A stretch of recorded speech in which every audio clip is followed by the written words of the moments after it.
Wir sehen das Protokoll von LF0 als ein Meisterwerk der Distributed Ledger Technologie, um die Privatsphäre zu wahren. Das sind die Worte einer Gründungspartnerin von Node Capital. Und damit hallo ihr Lieben, was macht das Projekt LF0 zum Meisterwerk und welche Funktion hat der Zero-Token? All das und noch viel mehr erklären wir jetzt. Wie immer meine eigenen Recherchen, keine finanzielle Beratung. Was ist LF0? Das ist ein Blockchain-basiertes Open-Source-Projekt, welches speziell für die Verwendung durch Unternehmen entwickelt wird. Die Anwendungsbereiche zielen auf Web 3.0 und DeFi ab. Die Technologie konzentriert sich neben der Lösung des Blockchain-Trilemmas insbesondere auf die Verbesserung des Datenschutzes. Der systemeigene Token von LF0 heißt A0 und erfüllt verschiedene Funktionen. Zum Stand des Videos ist A0 auf Rang 2932 von CoinMarketCap gelistet und verfügt über eine aktuelle Marktkapitalisierung von über 121 Millionen Euro. Welche Probleme möchte LF0 lösen? Dazu 3 Beispiele. Beispiel 1. Stell dir mal vor, du hast ein kleines Unternehmen. Dir gehört eine Versicherungsfirma mit 10 Mitarbeitern. Deine Firma kommuniziert und arbeitet digital. Nur du und deine Mitarbeiter können cloudbasiert auf Kundendaten zugreifen. Da ihr viele Klienten habt, die Millionen von Euro investieren, ist bei euch Diskretion höchste Priorität. Gerne möchtest du von der Geschwindigkeit und Sicherheit einer dezentralen Blockchain-Technologie profitieren, doch auf einer öffentlichen Blockchain kannst du die Privatsphäre deiner Daten leider nicht sicherstellen. Beispiel 2. Der DeFi-Markt boomt, trotz Regulationsversuche Tendenz steigend. 2020 wurde der Markt noch auf rund 13 Milliarden geschätzt. Neuere Zahlen geben für die DeFi-Marktgröße mittlerweile über 70 Milliarden an. Das jährliche Trading-Volumen wächst über 800%. Zahlen aus einem Report von Emergent Research geben an, dass allein bei Ethereum die DeFi-Adressen innerhalb des ersten Quartals 2021 um 50% gestiegen sind auf 1,75 Millionen. DeFi-Apps sind jedoch auf Ethereum als öffentliche Blockchain völlig transparent. Du kannst auf die Transaktionen einsehen. Das ist vielleicht von Vorteil, um gegen Geldwäsche vorzugehen und Transaktionen zurückzuverfolgen. Doch auf der anderen Seite möchten größere Investoren, Trader und Finanzdienstleister nicht für jedermann ihre Summen offenlegen. Beispiel 3. Viele Lösungen, die beim Aufbewahren deiner Private Keys helfen, sind häufig selbst zentralisiert. Dein Private Key kann dadurch schneller gehackt werden. Im schlimmsten Fall verlierst du deine Kryptowährungen. Zusammengefasst: Privatanleger, Großinvestoren und Unternehmen möchten gerne die Wahl treffen, welche Daten auf einer Blockchain öffentlich sein sollen. Das gilt für einfache Transaktionen, aber auch für komplexere und sensible Daten. Ein dezentraler Austausch bringt jedoch niemandem etwas, wenn die Daten nicht sicher von Ort A nach Ort B gelangen, geschweige denn, wenn die Aufbewahrung nicht mal sichergestellt wird. LF0 möchte das Trilemma aus Dezentralität, Sicherheit und Skalierbarkeit lösen und jetzt eben die Infrastruktur für den Web 3 und DeFi-Bereich anbieten. Fokus ganz klar auf Datenschutz. Kleine und mittelständische Unternehmen sollen sich ähnlich wie bei der bisherigen Kommunikation via Internet privat austauschen können, ohne jedoch auf die Vorteile einer dezentralen Blockchain verzichten zu müssen. Wie möchte LF0 die Probleme lösen? Das Ökosystem besteht aus verschiedenen Ebenen, sogenannten Layern, wie du hier siehst. Der Infrastrukturlayer zum Beispiel beinhaltet den öffentlichen Teil des dezentralen Netzwerks. Dieser Layer wird betrieben von einem Proof-of-Stake-Protokoll. Die öffentliche Blockchain von LF bietet die Vorteile von Schnelligkeit, Sicherheit und niedrigen Kosten. In einer Testumgebung schaffte LF0 89.600 Transaktionen pro Sekunde. Ethereum schafft aktuell rund 15 Transaktionen pro Sekunde, Polkadot 1500, Avalanche stolze 4500. Visa schafft zumindest 65.000 Transaktionen pro Sekunde. Die Bestätigungszeit erreichte 416 Millisekunden. Die 112 Knoten waren dabei über 5 Kontinente verteilt. Die reale Leistung unter hoher Netzwerkauslastung steht logischerweise noch aus. Avalanche benötigt im Vergleich für eine Transaktion weniger als 2 Sekunden. Eine Transaktion kostet im Schnitt 0,0003 A0. Wegen Spam-Attacken wurden diese Gebühren dynamisch angepasst. Um das Thema Datenschutz zu lösen, hat LF0 dafür einen weiteren Layer gebaut. Das Produkt heißt Liminal, was du so wie Ebene der Schwelle oder Grenze übersetzen kannst. Liminal ist eine private Multichain-Datenschutzschicht, die von allen großen Blockchains verwendet werden kann, zu denen eine Brücke zu L-Zero besteht. Dabei wird die Ausführung von privaten Smart Contracts unterstützt. Ein Entwickler kann so zum Beispiel auf Ethereum oder Near seine Smart Contracts schreiben, wie bisher auch. Zugleich wird er aber eine private Version auf L-Zero beibehalten. Liminal kann dann entscheiden, wer Zugriff auf diese Informationen erhält. Das Liminal Framework wird rein softwarebasiert aufgebaut. Das macht L-Zeros Produkt unabhängig von anderen Hardwareanbietern. Unternehmen können kostengünstiger die Software in ihre bestehenden Strukturen einbetten. Und dann gibt es noch den Common Layer. Dieser enthält unter anderem die dezentrale Exchange und weitere DeFi-Dienste. Mehr dazu später. Für welche Anwendungsfälle und Bereiche kann L-Zero eigentlich verwendet werden? Use Case für L-Zero finden sich mit der Nutzung des privaten Layers, zum Beispiel in der traditionellen Finanzwelt, aber auch im DeFi-Sektor, zum Beispiel für eine dezentrale Exchange und Wallets. Dann auch so ganz interessant das Gesundheitssystem mit seinen sensiblen Gesundheitsdaten oder auch der Versicherungssektor. Weitere Anwendungen siehst du hier eingeblendet. Dazu gehören notarielle Beglaubigung, auch Thema mit Datenschutz wichtig, Supply Chain Management, IoT, das Speichern und Verwalten von Daten in Datenbanken, im Bereich Online-Gaming und so weiter. Wer hat sich L-Zero bisher angeschlossen? Um sich langfristig einen Namen zu machen, hat sich das Projekt strategische Partner zu verschiedenen Branchenverbänden und Investoren gesammelt. Hier siehst du mal einen Überblick eingeblendet.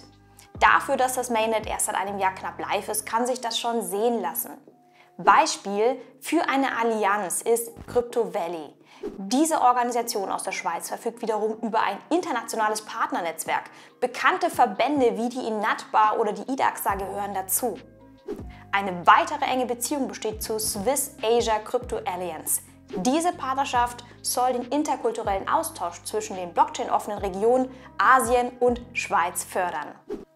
Weiterhin lagerte L-Zero seine KYC-Prozesse über eine Partnerschaft mit Fractal aus. Fractal half L-Zero bei den privaten und öffentlichen Token-Sales. Innerhalb von nur 2 Wochen konnten über 11.000 Anfragen mit einer Erfolgsrate von 85% identifiziert werden. Stolze 10 Millionen US-Dollar sammelte L-Zero dabei ein. Schauen wir uns jetzt mal das Team hinter L-Zero an. L-Zero wurde 2018 gegründet im schweizerischen Zug. Das Mainnet ging im November 2021 an den Start. Die 4 Programmierer bzw. Mathematiker Adam, Matthew, Michael und Anthony haben L-Zero ins Leben gerufen. Über 30 Personen haben sich mittlerweile L-Zero angeschlossen, Tendenz wachsend. Von dem Projekt konnten einzelne Mitglieder bereits schon größere Preise abräumen. Den internationalen Programmierwettbewerb, der ACM World Finals, dann der erste Preis des internationalen Mathematikwettbewerbs und ein Simons Berkeley Forschungsstipendium der Universität aus Kalifornien. Das Team bringt außerdem auf Führungsebene Erfahrungen mit. Namhafte Konzerne wie IBM, Stellar, ING Bank, Google oder Uber. Über 15 Millionen US-Dollar konnte L-Zero bis heute zur Finanzierung des Ökosystems einsammeln. Wir kommen als nächstes zu den Tokenomics. L-Zero ist ein systemeigener Utility-Token der L-Zero-Plattform. Um ein paar Hauptfunktionen zu nennen, L-Zero ist der Staking- und Belohnungstoken für die Validatoren und die Delegatoren. Damit hilft er, das Netzwerk abzusichern. Der Token sorgt außerdem für die nötige Liquidität für alle Dienstleistungen auf der L-Zero-Plattform. Denkbare Funktionen beinhalten laut Blogbeitrag von MEXC Global Rabattfunktionen auf Nutzungsgebühren bei Nutzung der dezentralen Exchange, der Liminal Bridge oder beim Asset Wrapping. Bei Transaktionen innerhalb des Netzwerks zahlst du, wie schon erwähnt, eine kleine Gebühr in L-Zero-Tokens, um Spam-Attacken zu vermeiden. L-Zero-Tokens können außerdem für Votings verwendet werden, um an zukünftigen Entscheidungen und über Updates mit teilzunehmen. Wie sind die Tokens verteilt? Folgende prozentuale Verteilung war zu Beginn für die Tokens vorgesehen. Rund 67% für den privaten wie öffentlichen Vorverkauf und Verkauf und je nach Blogbeitrag rund 22 bis 23% für die Foundation zur Entwicklung des Ökosystems. 10 bis 11% der Tokens gingen an das Team. 80% dieser ganzen Team-Tokens wurden für ein Jahr gelockt und über 4 Jahre gewestet. Sprich, erst nach einem Jahr Sperre können diese Teammitglieder über 4 folgende Jahre ihre Tokens stückchenweise freischalten. Die Angaben zur genauen prozentualen Verteilung im Rahmen von den Vorverkäufen schwankt leider je nach Quelle. Hier wäre vielleicht nochmal eine transparente Aufschlüsselung für alle Anlegerinteressierten hilfreich. 300 Millionen Tokens wurden maximal angelegt, diese wurden mit dem ersten Block erzeugt. Circa 160 bis 180 Millionen je nach Quelle wurde mit dem Genesis-Block in Umlauf gebracht. Das entspricht rund 50 bis 60% aller Coins, die zu Beginn bereits in Umlauf gebracht worden sind. Der Token verhält sich ganz klar inflationär. Jedes Jahr werden neue 30 Millionen Tokens erzeugt. Diese werden als Staking Rewards in Umlauf gebracht. Laut Hochrechnungen eines Reviews von November 2021 sinkt die Inflationsrate bei gleichbleibenden Staking Rewards im Laufe der Jahre von 10% zu Beginn auf rund 5% nach 14 Jahren und so weiter. Wie werden die Rewards verteilt?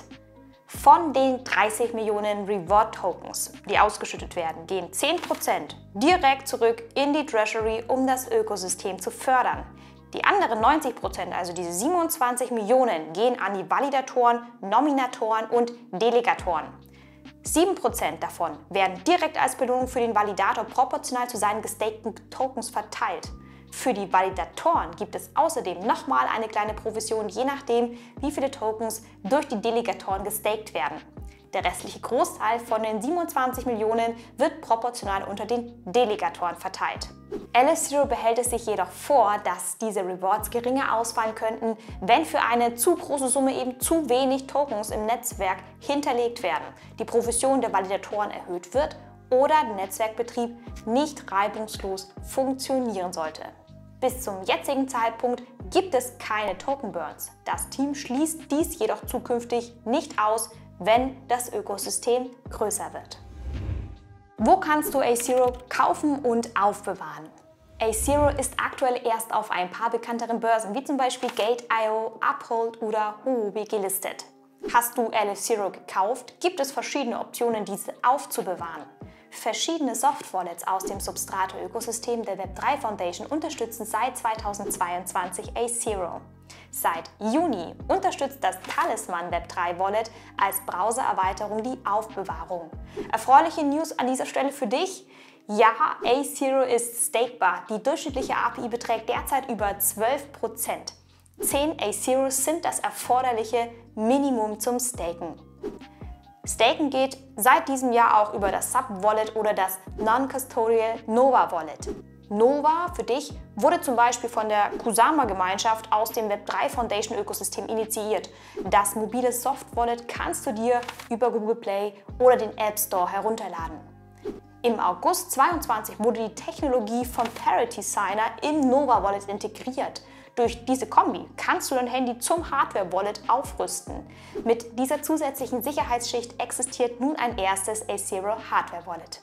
In Kooperation mit Sondax soll zukünftig eine spezielle A0-App entwickelt werden, um die Integration von A0 mit Ledger Hardware-Wallets zu ermöglichen.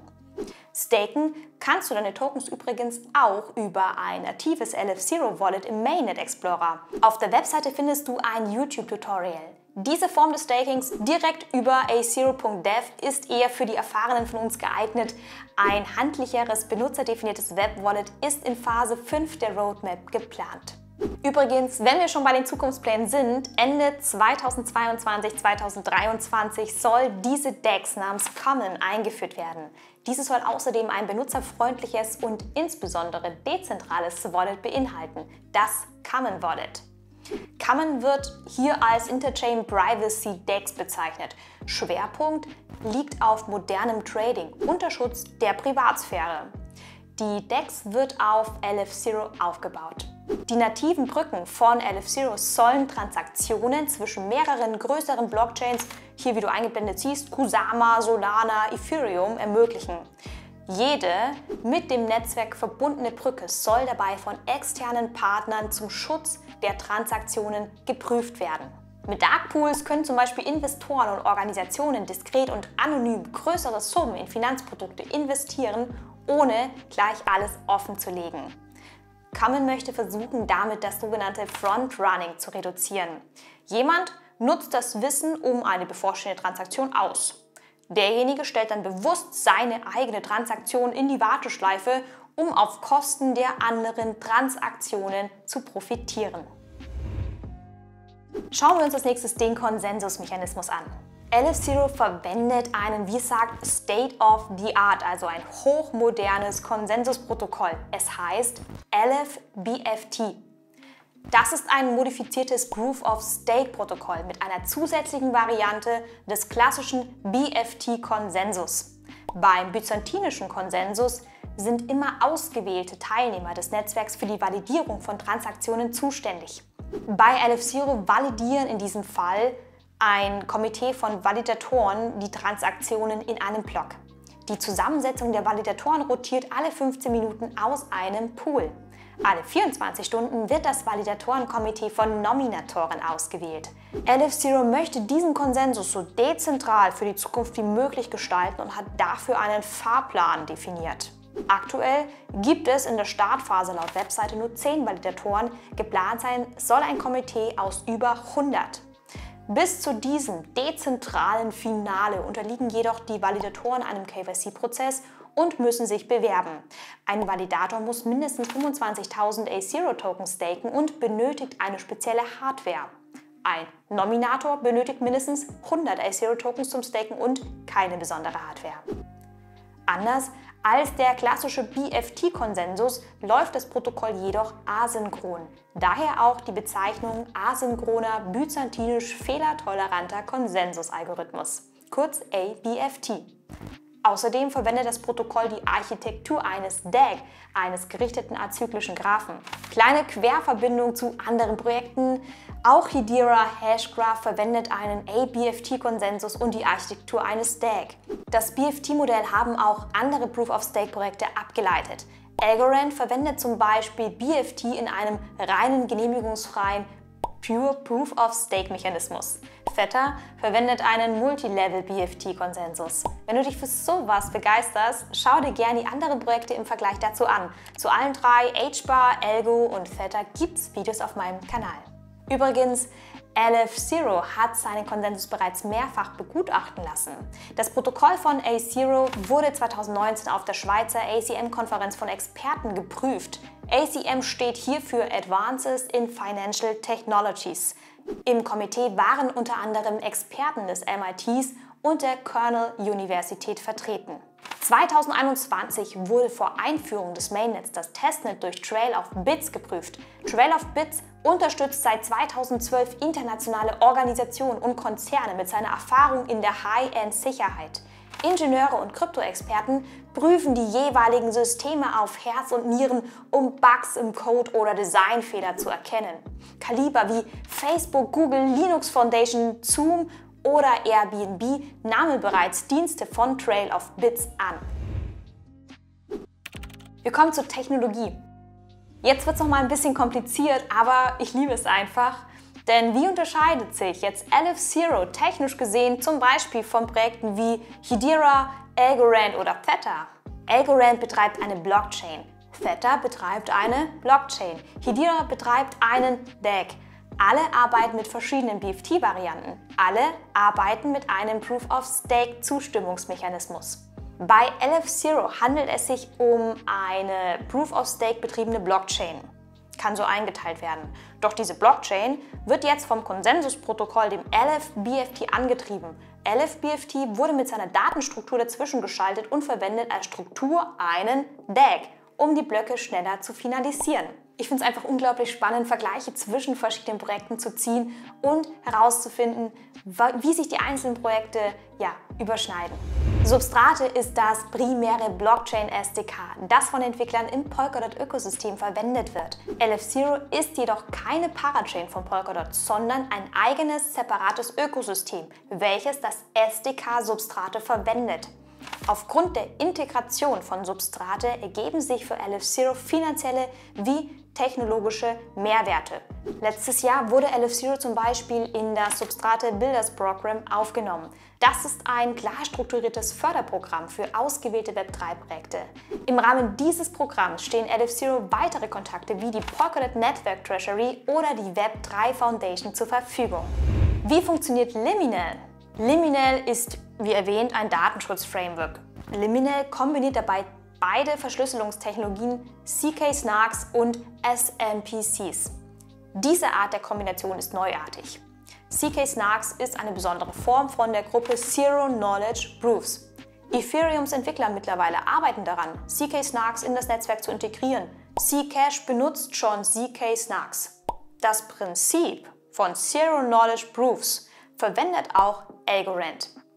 Unabhängig von diesen ganzen Unterformen von den Zero Knowledge Proofs bedeuten CKs, ich kann dir beweisen, dass ich Recht habe, ohne dir meine Informationen preiszugeben. Glaub mir, diese Transaktion ist gültig, mehr muss ich dir nicht offenlegen.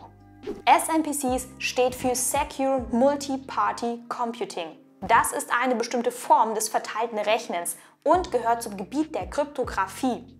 Mehrere Knoten innerhalb eines Netzwerks können so gemeinsame Funktionen berechnen, ohne die Daten offenzulegen. Das Liminal Framework kann theoretisch auch als eigenständiger Multi-Chain Privacy Layer von mehreren Blockchains verwendet werden. Wie eine universelle Multifunktions-Schutzweste. Ich musste dabei ganz kurz an die gelben Rettungswesten aus dem Flugzeug denken. Gibt es Einschränkungen? Das Konzept ist gut und solide, doch vieles befindet sich noch am Anfang. Das betrifft zum einen die aktive Nutzung von Projekten. Bisher machen das nur kleine Projekte. Für größere Unternehmen sind die Dienstleistungen ja erst noch im Aufbau. Neben den strategischen Partnern müssen jetzt auch noch Kooperationen für zukünftige Unternehmensprojekte geschmiedet werden. Außerdem müssten Reserven für Marketing bereitgestellt werden, um dem Projekt die Reichweite zu geben. Dann auch das technologische Stadium. Das Mainnet ist erst seit einem Jahr live. Es gibt aktuell nur rund 10 fixe aktive Validatoren über die Foundation. In diesem Zustand können Community-Mitglieder noch keine Validatoren werden. In diesem Zustand gibt es auch noch keine Inflation, sprich keine Ausschüttung dieser zusätzlichen 30 Millionen Reward-Tokens. Das siehst du hier im Subscan Explorer. Wäre ja auch sonst ungerecht, oder? Ziel ist es in dieser Phase, das Fundament für einen sauberen Konsensus sicherzustellen. Dieser Zustand repräsentiert die ersten Phasen auf dem Weg zu diesem ganzen geplanten Komitee und dieser ganzen Dezentralisierung. Auf dem Testnetz steht seit August das Validieren über Community-Validatoren zur Verfügung. Letzter Punkt, der Wettbewerbsdruck ist groß. Im Bereich Web3, DeFi, NFT und so weiter gibt es mittlerweile zahlreiche konkurrierende Smart Contract-fähige Ökosysteme, Ethereum als dem dominantesten zu nennen. Polkadot übrigens würde ich vielleicht aufgrund der guten Beziehung zum Substrate-Netzwerk eher als Stütze und Zuspieler von LF0 auffassen. Im Bereich Datenschutz für das Unternehmen gibt es andere Netzwerke im Bereich Privat- bzw. Permission-Blockchains wie Hyperledger oder das Business-Netzwerk Quorum. Hier könnte LF0 seine Datenschutznische speziell auf kleinere und mittlere Unternehmen ausrichten, um gerade mit solchen größeren Netzwerken mitzuhalten. Weitere technologische Überschneidungen gibt es zu den ganzen DAG-basierten Netzwerken wie IOTA Constellation oder Hedera Hashgraph. Zu allen 3 Projekten findest du auch nochmal einzelne Videos auf meinem Kanal. Mein Fazit zu LF0: Es ist ein junges Projekt, welches zu Beginn solide Vorbereitungen trifft, strategische Partnerschaften und ein Investorennetzwerk, externe Prüfungen des Protokolls, Produktentwicklung durch ein kompetentes Team. Die Konkurrenz ist groß, doch auf der anderen Seite will LF0 ja gar nicht mit diesen ganzen großen Netzwerken konkurrieren.